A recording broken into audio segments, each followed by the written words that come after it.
వివిధ రాష్ట్రాల నుండి వచ్చిన భక్తులతో మమేకమై టీటీడీ కల్పిస్తున్న సౌకర్యాలపై టీటీడీ చైర్మన్ బీఆర్ నాయుడు స్వయంగా అభిప్రాయాలు అడిగి తెలుసుకున్నారు. మంగళవారం ఉదయం ఆయన తిరుమలలోని సుదర్శన్ సత్రాన్ని తనిఖీ చేసి గదుల్లో వాటర్ లీకేజ్ ను అరికట్టాలని ఆదేశించారు. ఈ భవనాన్ని ఆధునీకరణ లేదా పునర్నిర్మాణం చేసే విధంగా అధికారులతో చర్చించి నిర్ణయం తీసుకుంటామని తెలియజేశారు.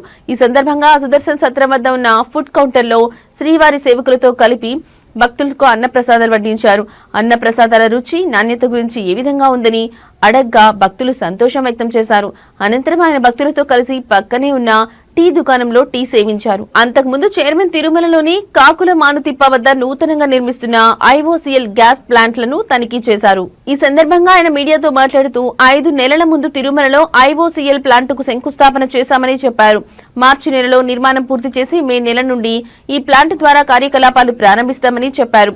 ఈ ప్లాంట్ను రోజుకు 40 టన్నుల బయోగ్యాస్ ఉత్పత్తి సామర్థ్యంతో నిర్మిస్తున్నట్లు చెప్పారు.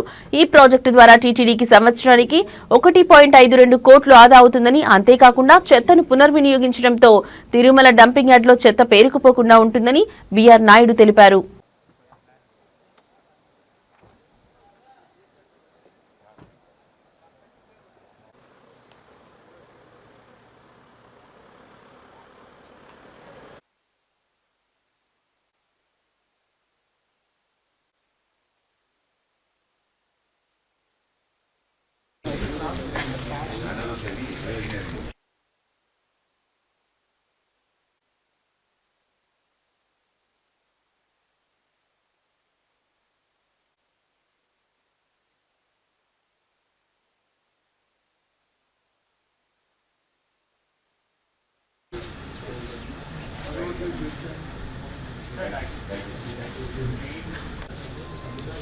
Full capacity production will complete by May 2022.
నాకు కొంత సమయం దొరకగానే తిరుమలలో జరుగుతున్నటువంటి ఏదైతే కార్యక్రమాలు ఉన్నాయో, యాక్టివిటీస్ ఉన్నాయో, ఇవన్నీ కూడా స్వయంగా చూసి మన వాళ్ళకందరికి కూడా సూచనలు, సలహాలు ఇవ్వాలని వచ్చాను నేను.